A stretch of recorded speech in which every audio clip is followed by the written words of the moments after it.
네, 61번부터 계속 이어가도록 하겠습니다. 61번 민법상 유치권에 관한 설명으로 옳은 것은 이렇게 되어 있습니다. 1. 유치권자는 유치물에 대한 경매 신청권이 없습니다. 그렇지 않죠. 경매를 신청할 수가 있습니다. 다만 우선 경매 신청권은 있지만은 뭔 없다? 우선 변제권은 없다. 우선 변제권이 인정되지 않아요. 따라서 하지만 뭐죠? 그 채권의 변제를 받을 때까지 물건을 유치할 수 있기 때문에 보통은 사실상의 우선 변제권은 인정되고 있다라고 이야기를 하고 있습니다. 하지만 사실상의 말이 빠진 우선 변제권은 인정되지 않고 있습니다. 그래서 틀린 얘기가 되겠고요. 두 번째, 유치권자는 유치물의 과실인 금전을 수취하여 다른 채권보다 먼저 피담보 채권의 변제에 충당할 수 있다. 유치권자는요, 유치권의 변제를, 채권의 변제를 받기 위해서 유치물을 경매할 수도 있다고 말씀드렸고, 또 하나는 직접 변제에 충당할 수도 있고요. 한편으로는 유치물의 과실을 수취해서 다른 채권보다 먼저 그 채권의 변제에 충당할 수가 있습니다. 과실 수취권을 인정하고 있어요. 이게 323조에서 규정을 하고 있습니다. 따라서 맞는 이야기가 되겠죠.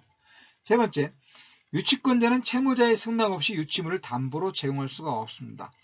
채무자의 승낙 없이 유치물을 사용하거나 또 대여하거나 또 담보로 제공할 수가 없습니다. 담보로 제공할 수가 없다.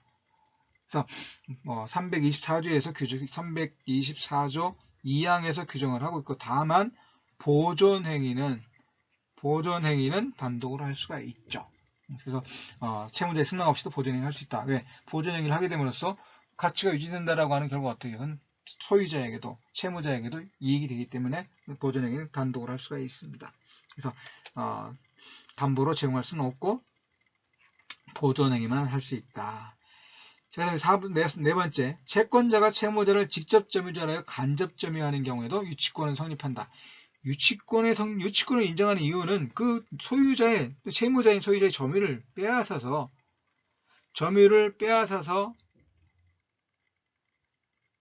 뭐죠? 채무의 이행을 강제하는 겁니다. 빨리 해라. 물건이 필요하면 빨리 채무 이행하고 변제하고 물건 가져가라. 이렇게 얘기가 되는 거죠. 따라서 직접 점유자가 채무자가 직접 점유자가 돼서 계속해서 점유하고 있고, 한편 채권자는 간접 점유하고 있다. 직접 그 채무자를 통해서 간접 점유하고 있다. 그럼 채무자 입장에서는 전혀 심리적인 압박을 느낄 수 못한다라고 하는 겁니다. 그러니까 유치권 성립을 인정할 수가 없어요. 틀린 얘기가 되겠습니다. 다섯 번째, 유치권자는 유치물에 관해 지출한 필요비를 소유자에게 상환 청구할 수 있다. 필요비는 누가 부담하든 간에 누가 점유하고 있든지 간에 지금 소위 필요한 비용이라고 하는 것이고, 따라서 유치권자가 필요비를 지출했는데 그 소유자가 상환을 하지 않게 되면 소유자 입장에선 원인 없이 유치권자의 비용으로 이득을 얻게 되는 결과가 되는 겁니다. 따라서 어떻게 해요? 이 필요비는 상환 청구할 수가 있습니다. 따라서 틀린 얘기가 되겠습니다. 그래서 325조를 한번 확인해 보시면 될 것 같습니다. 가백의 법정지상권 또는 관습법상의 법정지상권이 인정되는 경우를 모두 고른 것은 이렇게 되어 있습니다. 을 소유 토지 위에 을의 승낙을 얻어 신축한 병 소유의 건물을 갑이 매수한 경우, 이미 갑이 소유권을 취득할 때 이미 어떻게 해요? 을 소유 토지 위에 을의 승낙을 얻어 신축한 병 소유의 건물, 이렇게 되어 있으니까 이미 토지와 건물의 소유자가 다르다. 토지와 건물의 소유자가 같고 그 후에 저당권의 실행 또는 매각 등의 이유로 인해서 토지와 건물의 소유자가 달라진 경우에 건물 소유자의 그 건물 소유를 위해서 토지를 이용할 수 있는 권리를 보장하는 것이 법정 지상권입니다. 따라서 처음부터 토지와 건물의 소유가 다르면 법정 지상권을 인정할 근거가 없는 거죠. 두 번째, 을 소유 토지 위에 갑과 을이 건물을 공유하면서 토지에만 저당권 설정하였다가 그 실행을 위한 경매로 병이 토지 소유권을 취득한 경우, 자, 이거는요, 을 소유 토지 위에 건물을 갑과 을이 공유하면서 토지에만 저당권 설정했고, 그 저당권이 실행이 돼서 어떻게 했죠? 병이 토지 소유권을 취득한 경우에 이때는 토지와 건물의 소유자가 같았다가 달라졌습니다. 저당권 실행에 의해서. 이 경우에는 법정 지상권을 인정을 해요. 법정 지상권을 인정합니다. 하지만 반대로 토지를 공유하다가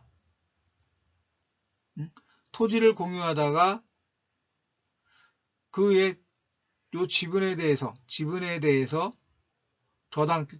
저당권이 설정됐고, 그리고 나서 어떻게 해요? 그리고 나서 그 소유자가 달라진 경우에는 법정 지상권을 인정하지 않고 있습니다. 그러니까 건물 부지를 토지를 단독으로 소유하고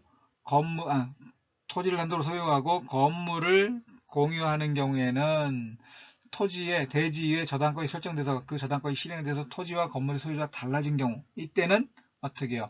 법정 지상권을 인정하지만, 반대로 대지의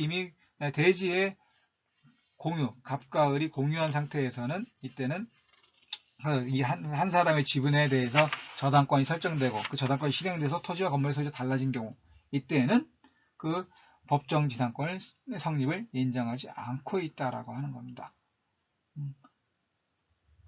그렇게 이해하시면 될 것 같아요. 자, 그 다음에 갑이 을로부터 을 소유의 미등기 건물과 그 대지를 함께 매수하고 대지에 관해서만 소유권 이전 등기를 한 후 건물에 대한 등기 전 설정된 저당권에 의해 대지가 경매되어 병이 토지 소유권을 취득한 경우, 자, 이 경우는 이미 갑이 을로부터 대지와 건물을 매수해서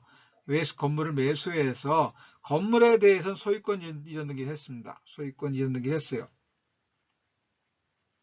을로부터 매수를 해서 토지에 대해서는 소유권 이전 등기를 했는데 건물에 대해서는 여전히 미등기 건물입니다. 근데 이 상태에서 등기하기 전에 이 토지에 대해서 저당권이 설정됐고 저당권이 실행이 돼서 소유자가 병의로 바뀌었다라고 하게 되면은 이때는 이미 처음부터 어떻게 해요? 토지와 건물의 소유자가 다른 경우입니다. 왜? 미등기 건물의 소유자는 을이다, 형식상 을이기 때문에 했습니다. 그러니까 토지와 건물의 소유자가 다른 상태가 되는 것이고, 따라서 그 후에 대지에 대한 저당권이 설정되고 저당권이 실행돼서 토지와 건물의 소유자가 달라진 경우, 이때는 법정 지상권을 인정하지 않고 있다라고 하는 겁니다. 매수인에게 그 갑이 이미 대지와 건물을 모두 매수했지만은 건물에 대해서는 아직 등기가 되지 않은 것이고, 따라서 형식적으로 대지와 건물의 소유자가 다르다. 여기자가 다르기 때문에 그 후에 토지에 대해서 저당권이 설정이 되고 그 저당권이 실행돼서 토지와 건물의 소유자가 달라진 경우, 그 법정 지상권을 인정하지 않고 있다라고 하는 겁니다. 결국은 니은만 법정 지상권이 인정되는 경우가 되겠습니다. 63번. 지역권에 관한 설명으로 옳은 것은 이렇게 되어 있습니다. 요역지는 한 필의 토지 일부라도 무방하다. 요역지는 한 필의 토지여야 됩니다. 요역지는 한 필의 토지 일부가 안 되고 한 필의 토지여야 돼요. 하지만 승역지는 관계없죠. 승역지는 토지의 일부라도, 한 필의 토지의 일부라도 승역지가 될 수가 있지만은 요역지는 한 필의 토지여야 됩니다. 따라서 토지의 일부를 위해서는 지역권을 설정할 수가 없다. 이렇게 이해하시면 되겠습니다. 자, 그 다음에 틀린 얘기가 되겠죠. 요역지의 소유권이 이전되어도 특별한 사정이 없는 한 지역권은 이전되지 않는다. 지역권이라고 하는 것은 요역지 위의 권리에 종된 권리로서 부정성을 갖고 있습니다. 부정성을 갖고 있다. 부정성이 있다는 얘기는 지역권이 이전되면, 요역지의 소유권이 이전되면 지역권도 따라서 이전된다라고 하는 것. 즉, 요역지의 소유권이 이전되면 그 지역권도 따라서 이전된다. 비록 지역권이 독립된 권리지만 요역지 소유권과 분리해서 존재하거나 양도할 수 없다라고 하는 겁니다. 따라서 요역지로부터 어떻게 해요? 분리해서 양도하거나 다른 권리의 목적, 즉 담보 제공 등을 할 수가 없다라고 하는 거죠.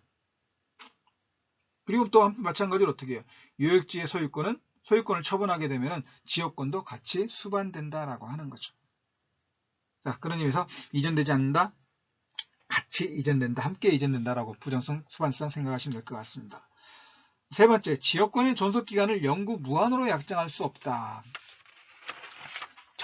용익물권 중에 전세권이나 지상권에 대해서는 그 존속기간에 대해서 자세히 규정을 하고 있습니다.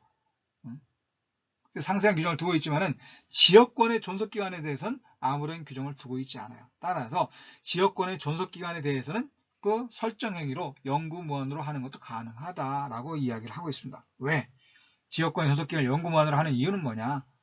지역권, 연역적으로도 지역권의 존속기간은 농업법 이래 영구적인 용익물권으로 인정되어 왔다라고 하는 것이고요. 또 하나는 지역권은 소유권의 토지 이용을 전적으로 빼앗는 건 아니다. 즉, 그 전적으로 소유권을 빼앗을 만큼 그 정도와 범위가 심각하지 않다. 그런 의미에서 영구무한의 지역권의 존속도 가능하다라고 하는 겁니다. 그러니까 약정할 수 없다라고 되어 있으니까 틀린 얘기가 되겠습니다.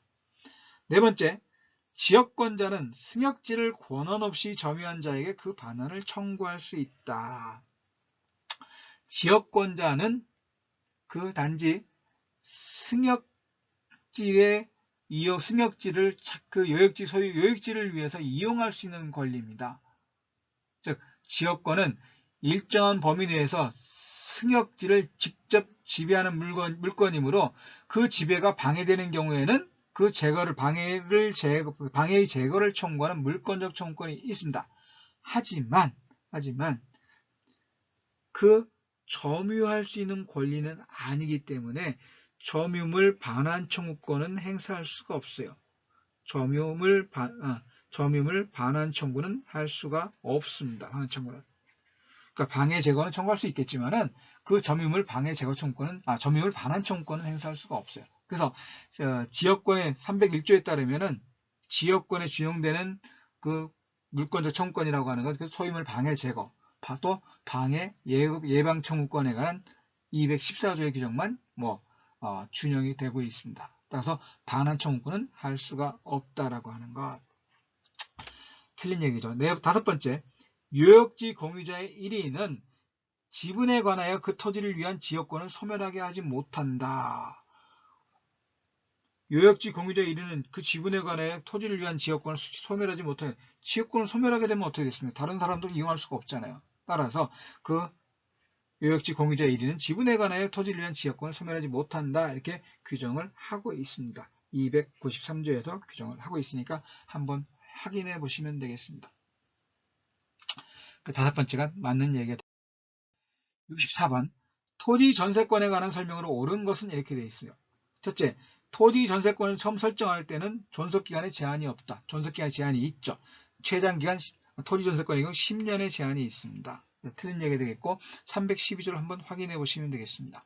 전세권의 존속기간은 10년을 넘지 못한다. 당사자의 약정기간이 10년을 넘을 때에는 이를 10년으로 단축한다. 이렇게 312조 1항에서 규정을 하고 있고요.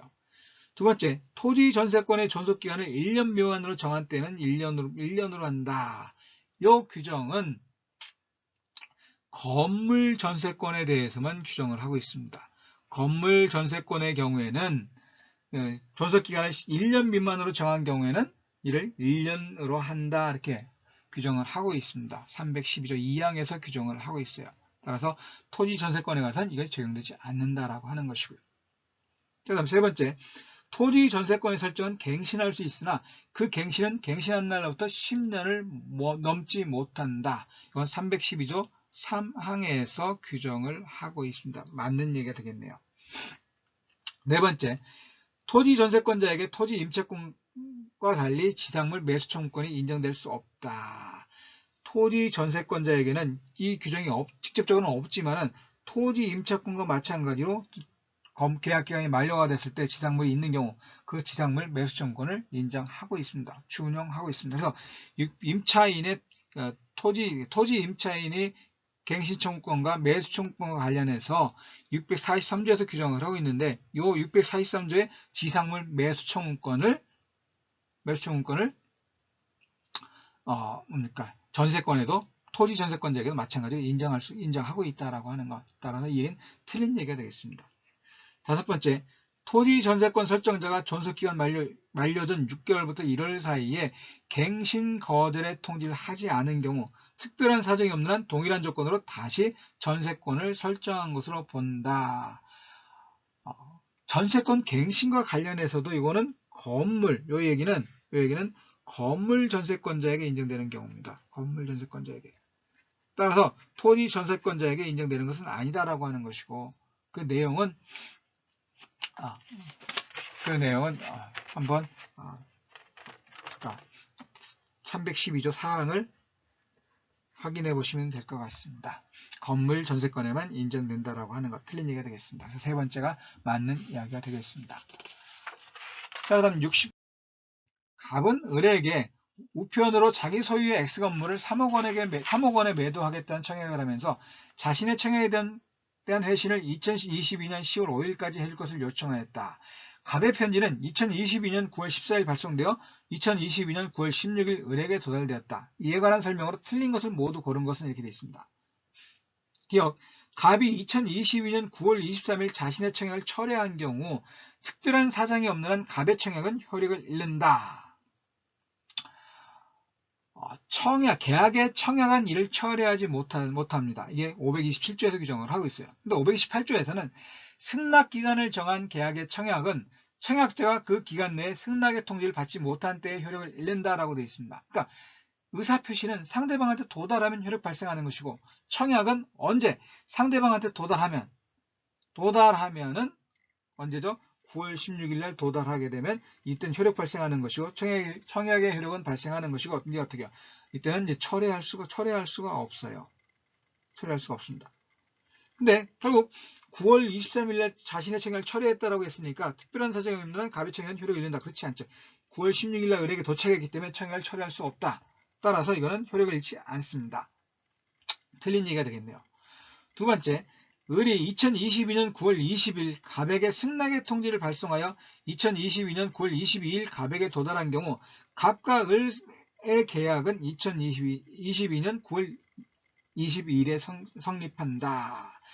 격지자 간의 계약 성립은 531조에서 언제 승낙자가 승낙의 의사표시를 어떻게 한 때? 발송한 때 성립합니다. 발송한 때. 그래서 결국 발송한 때는 9월 20일이니까 9월 20일에 계약이 성립하는 것이고 9월 22일이 아니다라고 하는 것. 틀린 얘기가 되겠습니다. 세 번째, 을이 2022년 9월 27일 매매 가격을 2억 5천만 원으로 조정해 줄 것을 조건으로 승낙한 경우 을의 승낙은 청약의 거절과 동시에 새로운 청약으로 본다. 변경을 가한 승낙입니다. 534조에서 변경을 가한 승낙. 그래서 승낙자가 청약에 대해 조건을 붙이거나 변경을 가하여 승낙한 경우에는 그 청약의 거절과 동시에 새로운 청약을 한 것으로 본다. 맞는 얘기가 되겠네요.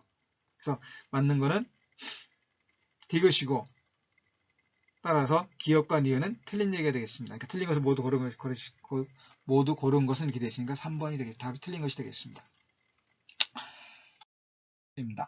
특별한 사정이 없는 한 동시 이행의 관계에 있는 경우는 모두 고른 것은 결국 쌍무계약에서 서로 대가적인 의미를 부담하는 채무를 서로 동시에 이행하는 것이 공평하다라고 하는 겁니다.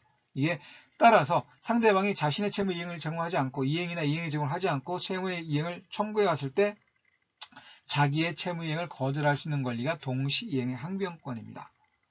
그러면 이와 같은 동시이행 관계에 있는 경우 어떤 것이냐라고 하는 것인데 임대차 계약의 종류에 따른 임차인의 목적물 반환 의무와 임대인의 권리금 회수 방해로 인한 손해배상 의무는 서로 대가적인 의미를 갖지 않습니다. 그래서 서로 대가적인 의미를 갖는 소위 말하는 고유의 대가 관계에 있지 않아요. 따라서 동시이행 항변권을 인정할 수 없다. 근데 고유의 대가 관계에 있지 않다 하더라도 동일한 법률 요건으로 동일한 법률 요건으로부터 대가적인 의미가 생기거나 공평의 관점에서 봐 서로 결론적으로 상호 동시에 이행시키는 것이 마땅한 경우에는 동시 이행의 항변권을 인정하는 경우도 있어요. 그러니까 고유한 의미, 이 임차 목적물 반환 의무라고 하는 것하고 임대인의 권리금 회수 방해로 인한 손해배상 의무라고 하는 것 고유의 대가적인 의미가 있는 것도 아니고 발생 원인도 같지 않다. 동일하지 않다라고 하는 겁니다. 그래서 동시이행 관계를 인정할 수가 없어요. 두 번째, 주택임대차 보호법상 임차권 등기 명령에 따라 행해진 임차권 등기의 말소 의무와 임대차 보증은 반환 의무라고 하는 것. 자, 임차권 등기 명령에 따라서 임차권 등기를 했다. 이 임차권 등기 결국 뭐 하는 거예요? 임대인이 보증금을 돌려주지 않아서 임차권 등기를 하는 겁니다. 보증금을 돌려주지 않아서. 왜? 보증을 돌리지 않고 임차인의 입장에서는 그이 발생한 대항력을 유지시키고 싶다라고 할 때 그 임차권 등기 신청에서 임차권 등기 명령에 의해서 임차권 등기를 하는 겁니다. 따라서 뭐 이미 보증금 반환하지 않기 때문에 임대인이 반환하지 않기 때문에 임차권 등기를 한 것인데 이 말소라고 하는 것하고 임대차 보증금 반환 의무를 동시인 관계라고 볼 수는 없죠. 왜? 임대차 보증금 반환 의무를 먼저 이행해야지만 등기를 말소할 수 있다라고 하는 겁니다. 어떤 의미에서는 이 임차권 등기라고 하는 건 어떤 의미에서는 보증금을 반환받기 위한 담보적 기능을 하는 겁니다. 담보적인 의미가 있다. 그러면 이와 같은 담보적 기능을 하는 것은 결국 뭐예요? 먼저 채무를 변제해야지만 담보, 즉 등기를 말소할 수 있는 거다라고 생각했을 때 이 경우도 임차권 등기의 말소 의무보다는 먼저 보증금을 반환해야 한다. 그렇게 이해하시면 될 것 같습니다. 그러니까 또 동시인관계가 없다, 있지 않다라고 하는 것이고요. 세 번째, 구분소유적 공유관계 해소로 인하여 공유지분권자 상호 간에 발생한 지분 이전 등기 의무. 구분소유적 공유관계라고 하는 건 공유지만은 이렇게 갑과 을이 각각 그 지역을 특정해서 점유하고 있습니다. 점유하고 있어요. 공유하고 있습니다. 특정해서 사용하고 있는데 다만 이 한 필지의 토지를 이렇게 갑은 여기, 을은 여기 점유하고 있다면 원칙적으로는 분필 절차를 밟아서 어떻게 해요? 필지를 나누어서 각각 따로따로 등기를 해야 되는데 이게 번거로우니까 어떻게 하냐? 요 갑과 을이 요 토지에 대해서 이 전체 토지에 대해서 공유관계로 등기를 하는 겁니다. 따라서 실제로는 어떻게 해요? 이 갑은 여기를 사용하고 있지만 등기는 어떻게 되어 있죠? 요 전체 갑이 공유하고 있는 토지의 2분의 1만큼은 을의 것이고 또 마찬가지로 을이 점유하고 있는 토지의 2분의 1은 또 누구의 것이다? 갑의 것입니다. 그러니까 이건 어떻게 해요? 서로 지분권을 공유지분자 상호 간에 이 구분 소유적 공유관계를 해소하기 위해서 지분을 여기 있는 거는 을에게, 여기 있는 거는 갑에게 넘겨줘야 하는 것이고 이건 어떻게 결국은 동시인관계를 인정할 수 있다라고 하는 겁니다. 따라서 이건 맞는 이야기가 되겠네요. 그래서 동시인관계에 있는 것은 D가 하나밖에 없다라고 하는 거. 그래서 결국은 어떻게 보면 이건 결국 갑이 자신이 것인데 을과 공유를 하고 있다라고 하는 건 그 2분의 1 공유하는 부분에 대해서는 결국 명의신탁하고 있는 것으로 이해할 수도 있겠죠. 그래서 명의신탁 관계로 이해하고 따라서 이 구분소유적 공유관계를 해소한다라고 하는 것을 명의신탁을 해지하는 관계로 해지 의사표시가 있다. 이렇게 이해할 수도 있겠습니다. 그래서 디귿이 동시행 관계에 있다라고 이해하시면 될 것 같고요. 그 다음 67번. 제3자를 위한 유상 쌍무 계약에 관한 설명으로 옳은 것은 이렇게 되어 있습니다. 옳은 것은 1번 제3자를 위한 계약의 당사자는 요약자, 낙약자, 수익자이다. 당사자는 요약자와 낙약자가 당사자고 수익자는 당사자가 아닙니다.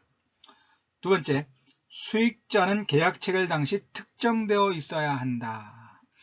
제3자를 위한 계약에서 그 제3자는 계약 체결 당시, 즉 수익자인 제3자는 계약 체결 현존하고 있지 않아도 상관없습니다.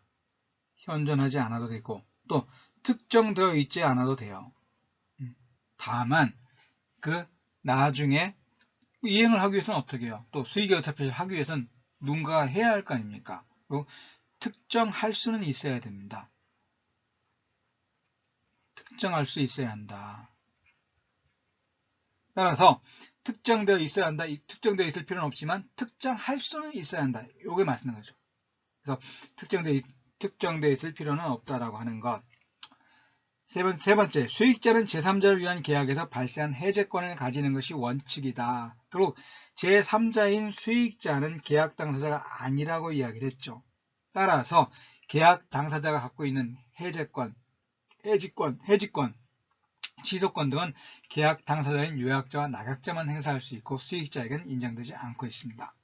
그래서 제3자는 행사할 수가 없죠. 해제권을 가지는 것이 원칙이다. 잘못된 이야기입니다. 네 번째, 낙약자는 특별한 사정이 없는 한 요약자와의 기본관계에서 발생한 항변으로 수익자의 청구에 대항할 수 있다.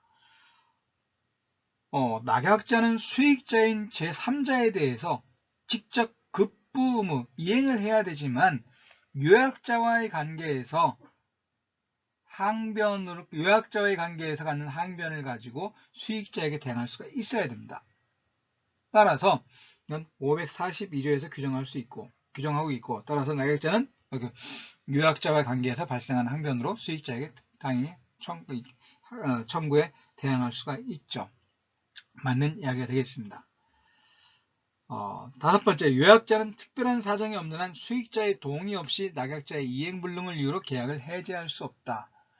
낙약자의 귀책 사유로 이행할 수 없게, 즉 이행불능이 되거나 이행지체가 됐을 때 이때도 요약자가 해제권을 해제할 수 없다. 왜? 제3자인 수익자에게 채권이 발생했으니까 그 요약자는 해제할 수 없다라고 하게 되면은 그와 같은 의미로 계약을 체결하지는 않았을까. 즉 계약 당사자의 의사는 그렇지 않을 거라는 이야기입니다. 또 요약자가 이미 낙약자에게, 그렇죠, 요약자와 낙약자가 있고 이 계약에 기해서 수익자가 수익의 의사표시라면 채권을 갖는 겁니다. 그러면 이미 요약자는 낙약자에 대해서 예를 들어 매매계약을 체결했다. 그러면 물건의 소유권을 넘겨줬을 겁니다. 그런데 낙약자가 수익자에 대해서 의무를 이행하는 것, 즉 이행하는 것이 불능이 돼버렸다. 라고, 이건 이행했는데 이건 불능이 됐어. 그럼 이 계약의 해제를 인정해야지. 인정하지 않게 되면 낙약자는 물건 받았잖아요, 이미. 부당하게 이익을 취하는 부당한 결과가 된다라고 하는 겁니다. 따라서 이 경우에 이행불능, 이행지체가 있을 때는 이 요약자는 수익자인 제3자의 동의 여부와 관계없이 계약 당사자로서 계약을 해지할 수가 있습니다. 따라서 다섯 번째 얘기는 틀린 얘기가 되겠네요. 네 번째, 4번이 좀 옳은 것이 되겠습니다. 다음 60. 갑은 자신의 엑스토지를 을에게 매도하고 소유권 이전 등기를 맞춰주었으나 을은 변지기가 지났음에도 매매대금을 지급하지 않고 있다. 이에 관한 설명으로 틀린 것을 모두 고른 것은, 그러니까 갑은 을에게 엑스토지를 매도하고 소유권 이전 등기까지 모두 해줬는데 변지기가 지났음에도 불구하고 대금 지급을 하지 않고 있어요. 이에 관한 설명으로 이제 틀린 것을 모두 고르라는 얘기인데, 갑은 특별한 사정이 없는 한 별도의 최고 없이 매매계약을 해지할 수 있다. 상대방이 의무를 이행하지 않고 있다 하더라도 갑이 이 계약을 해제하기 위해서는 상당한 기간 이행을 최고해야 됩니다. 상당한 기간 이행을 최고하고 그 기간 내에 이행하지 않게 되면은 이 계약을 해제할 수 있는 거죠. 물론 채무자가 미리 이행하지 않겠다 라고 의사를 표시한 경우에는 그때는 최고할 필요가 없겠지만, 일단 채무를 상대방이 이행하지 않고 있는 경우에 계약을 해제하기 위해서는 상당한 기간을 정해서 이행을 최고하고 그 기간 내에 이행하지 아니할 때 계약을 해제할 수 있는 겁니다. 별도의 최고 없이 계약을 해제할 수 있다고 했으니까 지금 잘못된 이야기입니다. 544조를 확인해 보시면 될 것 같아요. 니은 갑이 적법하게 매매계약을 해제한 경우 엑스토지의 소유권은 등기와 무관하게 계약이 없었던 상태로 된다. 매매계약을 체결하고 소유권 이전 등기까지 넘겨줬는데 그 매매계약이 해제가 됐습니다. 이에 관해서는 학설이 물권관계설, 채권관계설, 그다음에 청산관계설, 학설이 나뉘고 있지만 우리 판례의 입장은 물권적 효과설이 우리 판례의 입장입니다. 따라서 물권적 효과설의 입장인 판례에 따르면은 그리고 어떻게 해요? 매매계약을 해제하게 되면 등기 여부와 관계없이 소유권은 원래의 매도인에게 복귀하게 되어 있습니다. 그러니까 등기와 무관하게 계약이 없었던 상태로 복귀한다. 소유권은 매도인에게 복귀한다. 맞는 얘기가 되겠습니다. 그게 이제 548조에서 규정을 하고 있죠. 당사자 일방이 계약을 해제한 때는 각 당사자는 그 상대방에 대하여 원상 회복의 의무가 있다. 그러나 제3자의 권리는 해하지 못한다. 라고 되어 있습니다. 1항에서. 그래서 이와 관련해 갖고 물권적 효과설을 취하고 있는 판례 입장에서는 등기 여부와 무관하게 계약이 해제가 되면 이전됐던 권리는 복귀하는 것으로, 매도인에게 복귀하는 것으로 이해하시면 될 것 같아요. 맞는 얘기가 되겠습니다. 디귿 을이 X토지를 병에게 매도하고 그 소유권 이전 등기를 마친 후 갑이 을을 상대로 적법하게 매매계약을 해제하였다면 병은 X토지의 소유권을 상실한다. 자, 548조 1항 단서에서는 그러나 제3자의 권리를 해하지 못한다 이렇게 되어 있습니다. 그러나 제3자의 권리를 해하지 못한다. 제3자가 선이냐 악이냐 라고 하는 건 구분하지 않고 모두 어떻게 해요? 그 제3자의 권리를 해하지 못한다 이렇게 규정을 하고 있습니다. 따라서 병은 선이 악이 여부 관계없이 토지 소유권을 상실하지 않습니다. 따라서 틀린 얘기가 되겠고 니은만이 맞는 이야기가 되겠습니다. 그래서 틀린 것은 기업과 디귿이 되겠네요. 자, 그 다음 69번 계약의 유형에 관한 설명으로 옳은 것은 이렇게 되어 있습니다. 1번 매매계약은 요물계약이다. 매매계약은 당사자 간의 합의만으로 성립하는 낙성계약이죠. 따라서 잘못된 이야기고 교환계약은 무상계약이 아니라 상호 한쪽은 상호 재산권을 이전하기로 하는 소위 유상계약입니다. 상호 대가적인 의미를 갖는 재산을 출연하는 유상계약이다. 그러면 증여계약은 어떻게 해요? 줄 테니까 받아라. 오케이. 즉 낙성계약 맞습니다. 도급계약은 원칙적으로 낙성계약입니다. 법에 의해서 도급계약과 관련해서 서면을 요구하는 경우가 많지만은 그건 예외적인 법에 의해서 특별히 요구되는 경우고 원칙적으로는 당사자 간의 일의 완성 그리고 그에 대한 보수를 지급할 것을 약정하는 낙성계약이라고 하는 것이고요. 틀린 얘기죠. 그리고 임대차 계약은 편무계약이 아니라 쌍무계약입니다.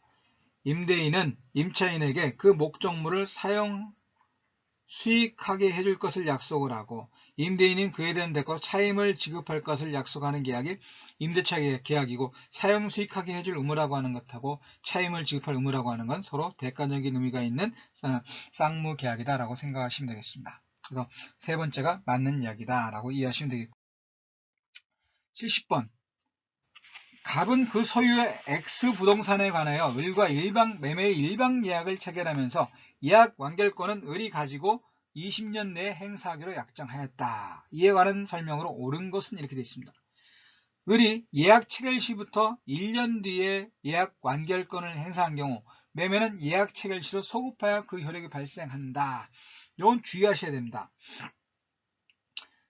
매매는 예약 체결 시로 소급하는 것이 아니라 매매를 완결할 의사를 표시한 때에 효력이 발생합니다.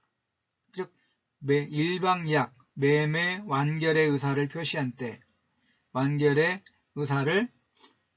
의사를 표시한 때 매매의 효력이 발생합니다. 564조에서 그렇게 규정을 하고 있죠. 따라서 예약 완결권을 행사하게 되면 그 예약 완결권을 행사한 때 매매계약의 효력이 발생합니다. 이건 틀린 얘기가 되겠네요.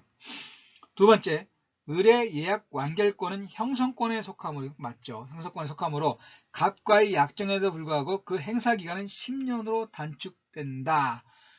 주의하실 것이요. 매매 예약 완결권 형성권이 맞습니다. 그런데 당사자 간에 그 예약 완결권의 행사 기간은 당사자 간의 합의에 의해서 정할 수가 있습니다. 별도의 약정이 가능하다. 약정이 가능하니까 따라서 약정이 있으면 어떻게 해요? 약정이 있으면 그 행사 기간은 약정대로 그 기간 내에 행사하면 됩니다. 다만 약정이 없는 경우 즉 매매 예약의 완결권 행사의 행사 기간에 약정이 없는 경우에는 10년으로 정해집니다. 10년 내에 행사해야 한다. 따라서 여기서는 별도로 20년 내에 행사하기로 약정을 했으니까 이 약정이 효력이 있는 것이고 따라서 10년으로 단축되지는 않습니다. 세 번째, 을이 가진 예약 완결권은 재산권이므로 특별한 사정이 없는 한 타인에게 양도할 수 있다. 예약 완결권은 양도할 수가 있습니다. 그래서 다만 예약 완결권은 양도할 수 있지만 이것을 양도를 가지고 예약 의무자나 제3자에게 대항하기 위해서는 채권 양도에 준해서 그 예약 의무자에게 통지하거나 아니면 예약 의무자의 승낙이 있어야 한다. 이렇게 이해하시면 되겠습니다. 따라서 양도할 수 있다. 맞는 얘기가 되겠네요. 네 번째, 을이 예약 완결권을 행사 기간 내에 행사하였는지에 관해 갑의 주장이 없으면 법원은 이를 고려할 수 없다. 그 예약 완결권이 형성권으로 이해하게 되고, 따라서 형성권으로 이해하게 되면은 이 법원은 그 권리 행사, 소위 뭐죠? 형성권은 행사 기간은 제척 기간입니다. 제척 기간이다 라고 하는 것이고, 따라서 제척 기간의 경과 여부에 대해서는 법원이 직권으로 조사해야 됩니다. 직권으로. 따라서 갑의 주장이 없더라도 법원은 직권으로 제척기간인 예약 완결권의 행사기간이 경과했는지 하지 않았는지를 확인을 해야 한다라고 하는 거죠. 고려할 수가 있습니다. 다섯 번째, 을이 예약 완결권을 행사하더라도 갑의 승낙이 있어야 비로소 매매계약은 그 효력이 발생한다. 예약 완결권을 행사하면 바로 어떻게 매매의 효력이 생긴다라고 말씀드렸죠.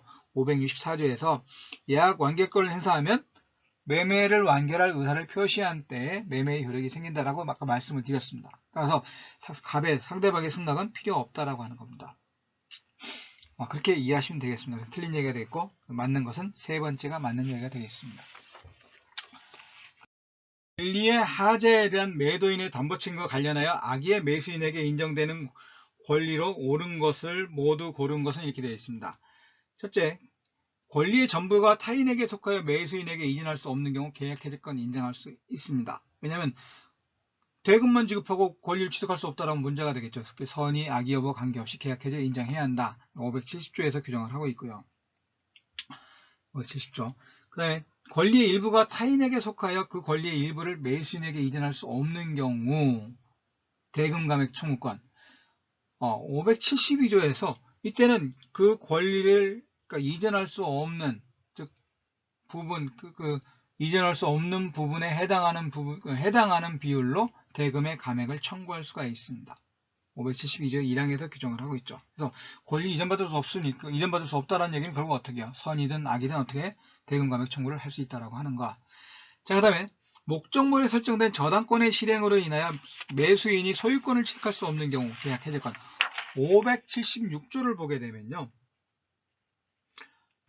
매매의 목적이 된 부동산에 설정된 저당권 또는 전세권의 행사로 인하여 매수인이 그 소유권을 취득할 수 없거나 취득한 소유권을 잃는 경우에는 매수인은 계약을 해제할 수가 있습니다. 그래서 이미 계약 소유권을 취득할 수 없다 또는 소유권을 취득했다가 잃게 됐다라고 하는 것은 결국 어떻게 해요? 계약의 목적을 달성할 수 없는 것이고, 이거는 결국 선이나 악이나 관계없이 어떻게 계약을 해제할 수 있다라고 하는 겁니다. 기억, 니은 그것이 맞는 얘기고, 리을 목적물에 설정된 지상권에 의해 매수인의 권리 행사가 제한되어 계약의 목적을 달성할 수 없는 경우 계약 해제권. 이건 이제 주의하셔야 되는 것이 575조의 규정입니다. 575조에서는 매매의 목적물이 지상권, 지역권, 전세권, 질권 또는 유치권의 목적이 된 경우에 매수인이 이를 알지 못한 때에는 이로 인하여 계약의 목적을 달성할 수 없는 경우에 한하여 매수인은 계약을 해제할 수 있다. 자, 목적물에 대해서 지상권 등의 제한물권이 설정된 경우 매수인이 알지 못한 때에 선의인 경우에만 계약을 해제할 수 있다, 이렇게 되어 있습니다. 그러니까 이거는 선의의 매수인에게만 계약 해제 인정되는 것이고, 그렇지 않은 악의의 매수인에게는 어떻게 해요? 인정되지 않는다라고 하는 겁니다. 따라서 인정되지 않으니까 이렇게 되겠네요. 기억, 니은, 디귿만 인정되는 것이고 리을은 인정되지 않습니다. 선의의 매수인에게만 계약 해제권이 인정된다라고 보시면 되고, 575조를 한번 확인해 보시면 되겠습니다. 자, 그 다음 72. 부동산의 환매에 관한 설명으로 틀린 것은 환매 특약은 매매 계약과 동시에 이루어져야 합니다. 590조 1항에서 규정을 하고 있습니다. 매매 계약과 동시에 환매할 권리를 보유한 때에는 이렇게 되어 있어요. 매매 계약과 동시에 이루어져야 한다. 맞는 얘기가 되겠고요. 두 번째, 매매 계약이 취소되어 효력을 상실하면 그에 부수하는 환매 특약도 효력을 상실한다. 매매 계약과 환매 특약은, 즉 환매 특약은 매매 계약의 뭐죠? 종된 권리, 종된 권리가 아니라 종된 계약이 되겠네요. 종된 계약입니다. 따라서 그 법률적인 문명을 같이 하는 것이고, 그래서 매매계약이 효력을 잃게 되면 환매특약도 효력을 잃게 된다. 그렇게 이해하시면 될 것 같아요. 세 번째, 환매 시 목적물의 과실과 대금의 이자는 특별한 약정이 없으면 이를 상계한 것으로 본다. 그렇죠? 그렇게 규정하고 있죠. 590조 3항에서 규정을 하고 있습니다. 네 번째, 환매 기간을 정하지 않은 경우 그 기간은 5년으로 한다. 자, 환매 기간을 정하지 않은 경우 그 기간은 5년으로 한다. 이 환매 기간에 대해서는 591조에서 규정을 하고 있는데요. 환매 기간은 부동산은 5년, 동사는 3년을 넘지 못한다. 약정 기간이 2를 넘는 때에는 부동산은 5년, 동사는 3년으로 단축한다. 이렇게 규정을 하고 있습니다. 따라서 부동산의 환매에 관한 것이니까 결국 환매 기간을 정하지 않은 경우 이건 5년으로 보고 있습니다. 맞는 이야기가 되겠죠.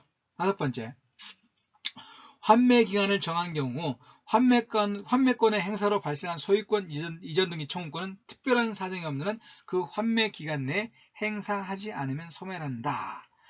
이 환매권은 일종의 형성권입니다. 형성권이다. 자, 그런데 환매권을 행사해서 이제 뭐가 발생하는 거죠? 소유권 이전 등기 청구권이 발생을 해요. 그러면 요것과 요 형성권이 환매권의 행사 기간은 별개로 봐야 한다는 거예요. 별개. 그래서 환매권의 행사기간인 요 행사기간은 소위 형성권으로서 환매권의 형사권으로서 제척기간에 걸리는 것이고 요 것과 요 환매권의 행사로 인해서 발생한 소유권 이전 등기 청구권은 별개에 걸리고 따라서 별개의 소멸시효 기간이 진행된다라고 하는 겁니다. 따라서 소유권 이전 등기 청구권은 환매권 행사와 관계없이 소멸시효가 진행된다. 이렇게 이해하시면 되겠고요. 따라서 일반적인 10년의 소멸시효가 진행되는 것을 이해하시면 되겠습니다. 다섯 번째 이야기가 잘못된 것이다. 라고 잘못된 이야기가 되겠습니다. 자, 그럼 73번. 토지 임차인에게 인정될 수 있는 권리가 아닌 것은 토지 임차인에게는 부속물 매수 청구권이 인정되지 않습니다. 이거는 부속물 매수 청구권은 누구에게? 건물 임차인에게만 인정이 되고 있습니다. 그래서 646조에서 건물 임차인에게 인정되는 것이고 따라서 토지 임차인에게 인정되지 않고 유익비 상환 청구권이라든지 지상물 매수 청구권, 그 다음에 필요비 상환 청구권, 요거는 626조 1항이죠. 626조. 차임 감액 청구권과 같은 이와 같은 권리는 모두 임차인에게 토지 임차인에게 인정되고 있습니다. 그래서 이건 인정되는 권리고 부속물 매수 청구권은 누구? 건물 임차인에게만 인정된다. 구별하시면 될 것 같습니다. 자, 그 다음 74번. 건물 임대차 계약상 보증금에 관한 설명으로 틀린 것을 모두 고른 것은 임대차 계약에서 보증금을 지급하였던 사실에 대한 증명 책임은 임차인이 부담한다. 자, 임차인이 보증금에 대해서 보증금을 지급하였다는 사실은 임차인이 증명합니다. 임차인이. 맞는 이야기입니다.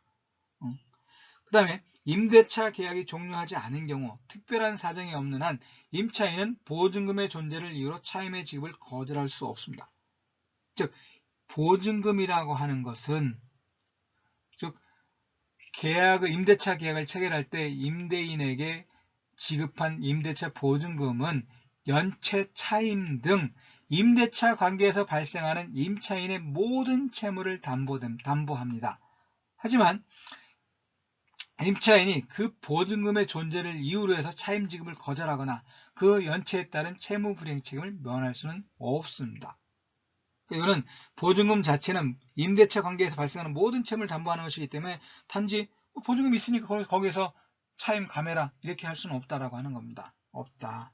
임대인이 그 차임을 보증금에서 감액하는 건 상관없겠지만은 임차인이 요구할 수는 없다. 따라서 그 차임의 지급을 거절할 수도 없습니다. 맞는 이야기죠. 세 번째, 임대차 종료 후 보증금이 반환되지 않고 있는 한 임차인의 목적물에 대한 점유는 적법 점유가 맞습니다. 적법한 점유예요. 하지만 임차인이 목적물을 계속하여 사용 수익하면 그건 부당이득이 됩니다. 그래서 그건 사용 수익할, 즉 예를 들어 주택 임차인이 그 계약 기간이 끝났는데 임대인이 보증금을 반환하지 않아요. 그러면 그 목적물을 보관하는, 점유하는 가장 좋은 방법은 그대로 사용하는 거예요. 그래서 사용하는 것 자체는 적법한 점유지만은 그 사용이라고 하는 것 자체는 이득이기 때문에 이건 임대차 계약관계는 종료됐으니까 어떻게 해요? 계약관계 종료됐으니까 원인이 없어진 겁니다. 따라서 부당이득이 맞아요. 그래서 사용 수익하는 것은 부당이득이 맞고 따라서 부당이득 반환 의무가 발생합니다. 이게 잘못된 이야기죠. 하지만 사용 수익하지 않게 되면 이때는 부당이득이 없는 거죠. 주의하시기 바랍니다. 74번에 틀린 것은 디귿, 3번 디귿이 틀린 것이다 라고 생각하시면 되겠습니다. 70 주택임대차보호법에 관한 설명으로 옳은 것을 모두 고른 것은 이렇게 되어 있습니다.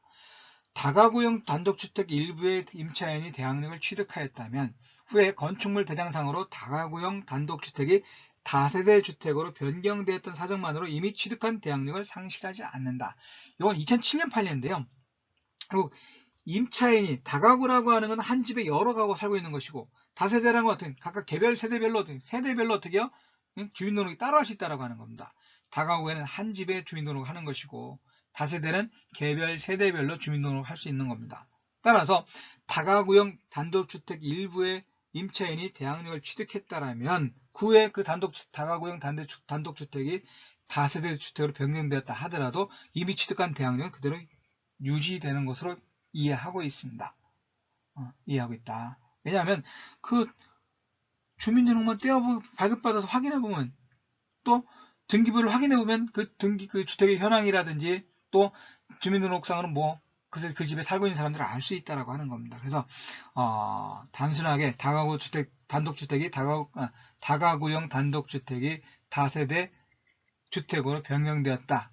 이와 같은 사정만을 가지고는 이미 발생한 임차인의 대항력이 소멸하는 건 아니다. 상실하는 건 아니다라고 하는 것. 맞는 이야기가 되겠습니다.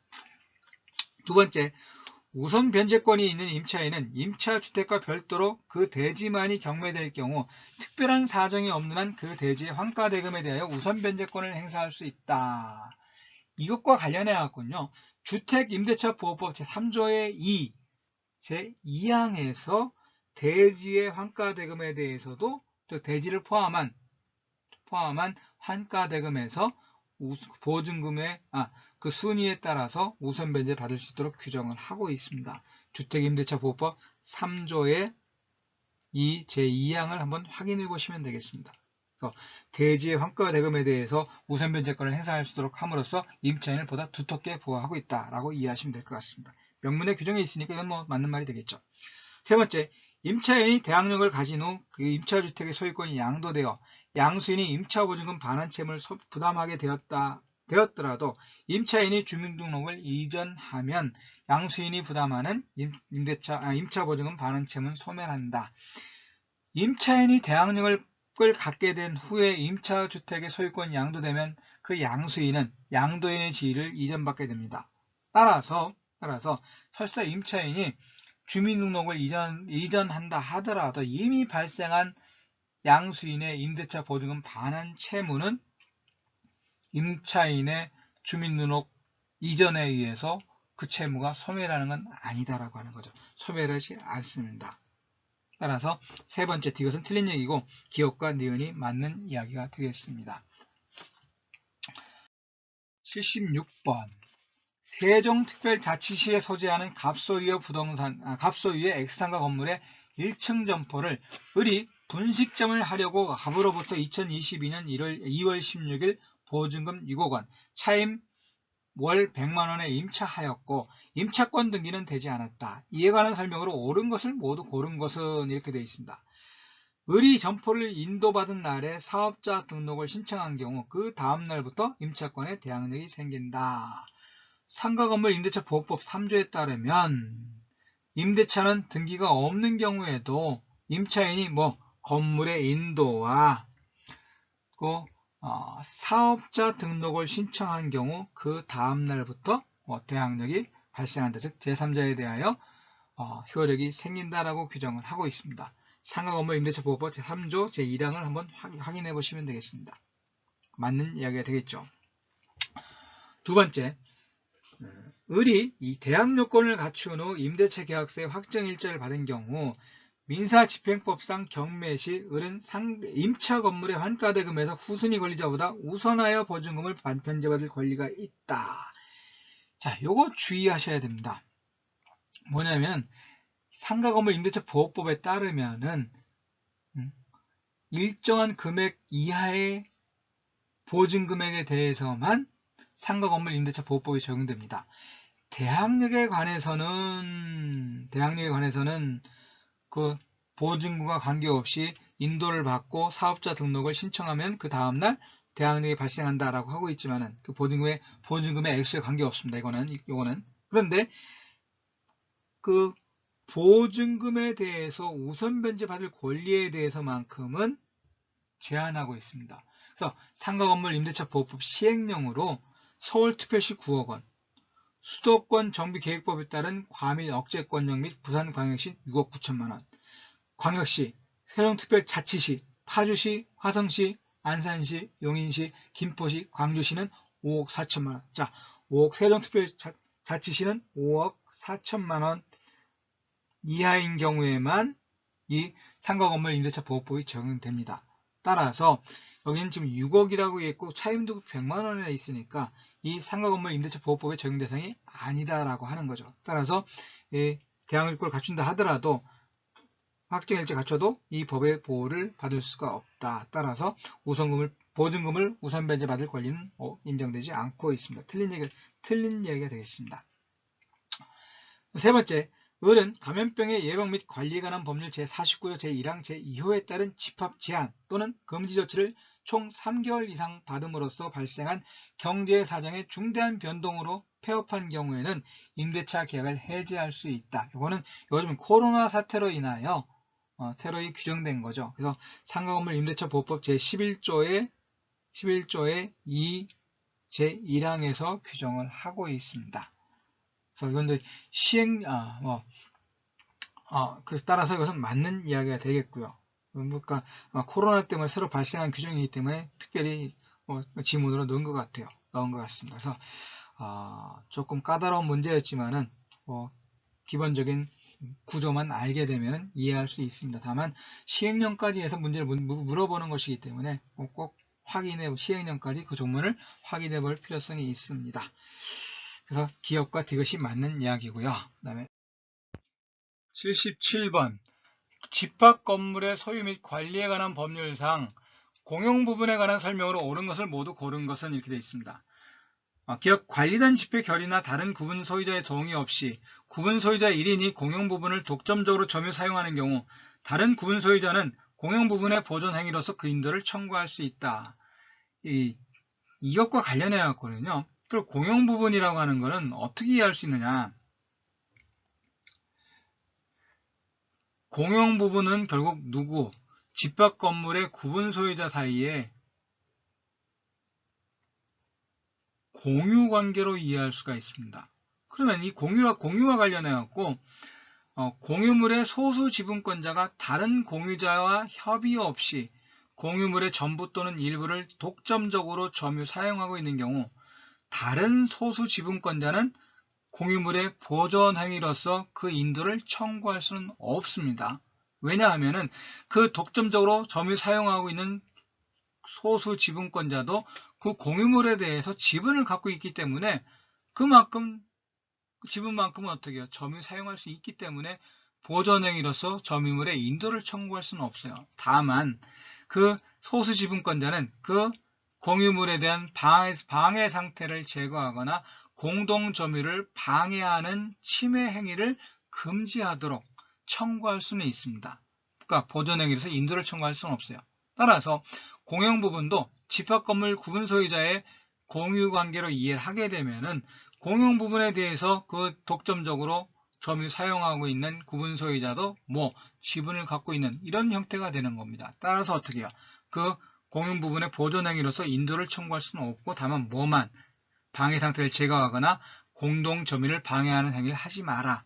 요것만 청구할 수가 있을 뿐입니다. 따라서 인도 청구는 안 된다라고 하는 것이죠. 두 번째, 구분 소유자 중 일부가 정당한 권한 없이 구조상 공용 부분인 복도를 배타적으로 점유 사용하여 다른 구분 소유자가 사용하지 못하였다면 특별한 사정이 없는 한 이로 인하여 얻은 이익을 다른 구분 소유자에게 부당이득으로 반환해야 한다. 자, 이 경우 이 앞에와 마찬가지죠. 공용 부분인 복도를 배타적으로 점유 사용하여 다른 구분자 소유자가 사용하지 못하였다면 이건 뭡니까? 그 방해 상태를 제거하거나 그 공동 점유를 방해하는 행위를 하지 마라. 방해 행위를 하지 마라. 이렇게 청구할 수 있을 뿐이지 아까 뭐였죠? 인도를 청구할 수는 없습니다. 그러면 한편으로 그 독점 배타적으로 점유 사용하는 것 자체는 지분을 넘어서서 독점적으로 사용하는 것이니까 다른 구분 소유자에 대해서는 뭡니까? 그 권리를 침해하는 것이 되는 것이고 따라서 이거는 부당이득이 돼서 그 반환해야 한다라고 하는 것 맞는 이야기가 되겠습니다. 세 번째, 관리단은 관리비 징수에 관한 유한 규약이 없더라도 공용 부분에 대한 관리비를 그 부당 의무자인 구분 소유자에게 청구할 수 있다. 집합 건물의 공용 부분과 달리 전유 부분의 경우에는 구분 소유자가 직접 어떻게 해요? 관리하는 것이 원칙입니다.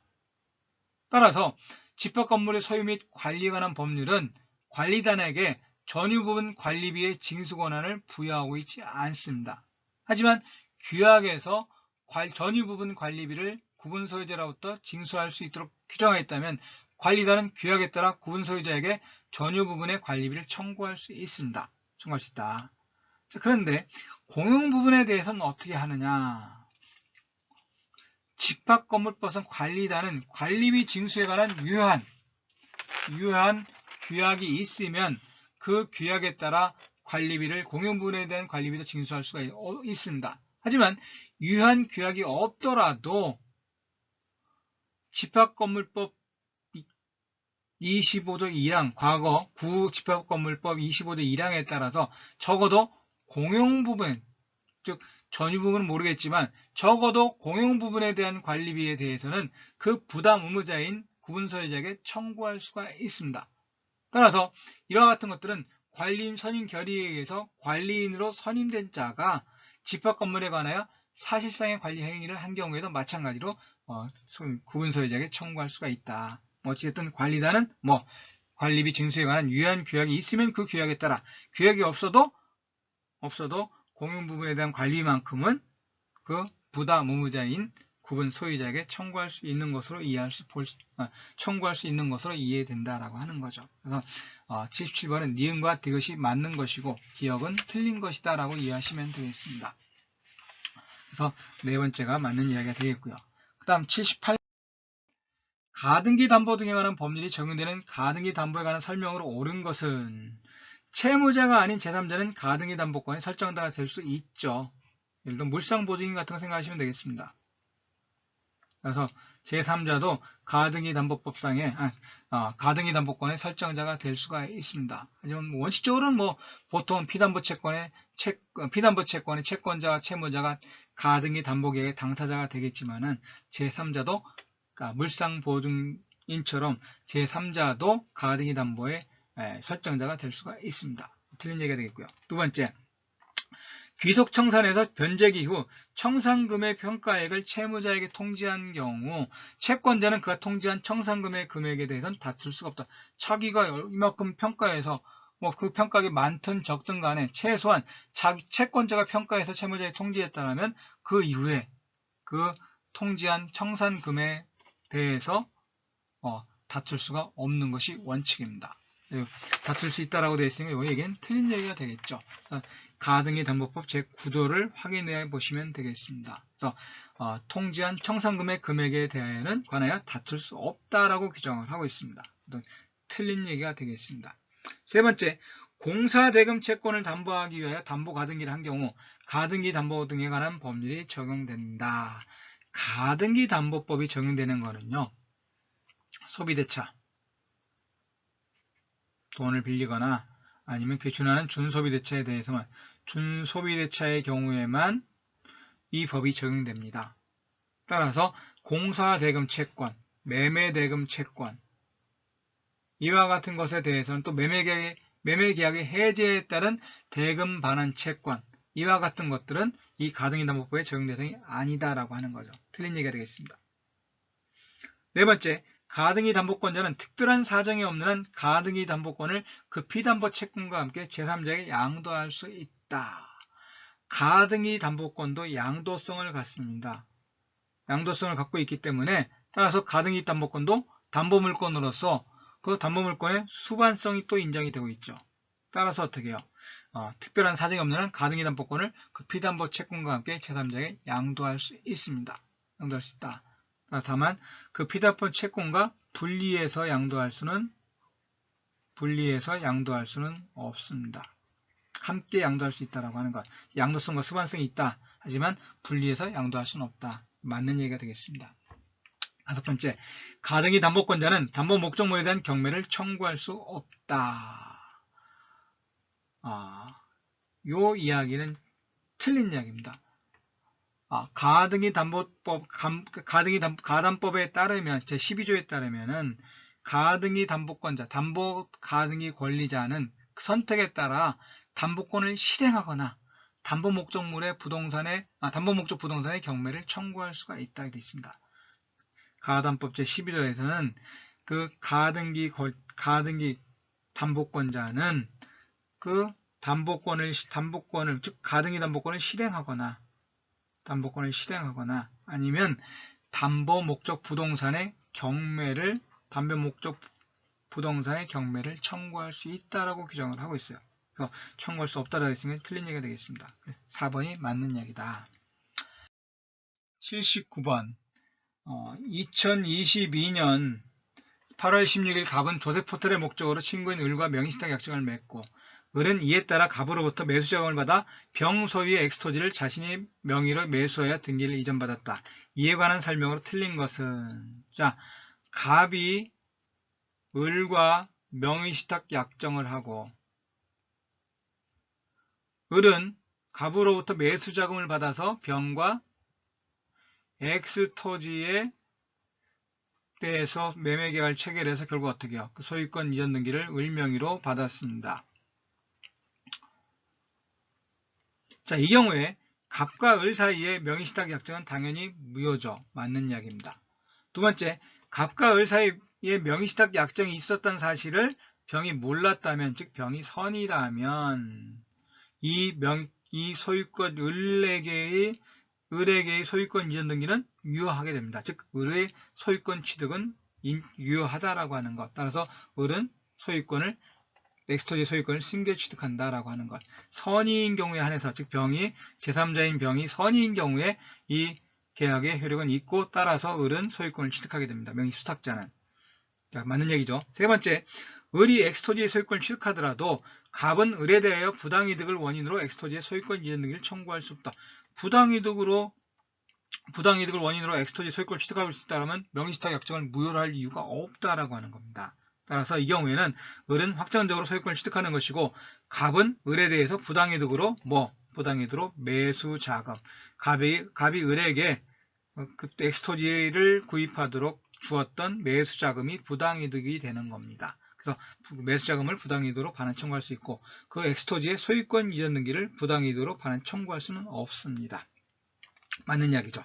네 번째, 갑은 을에 대해 가지는 매수자금 상당의 부당이득 반환 청구에 기하여 엑스토지에 대한 유치권을 행사할 수 없다. 만약에 유치권을 행사할 수 있다라고 하게 되면은 뭐죠?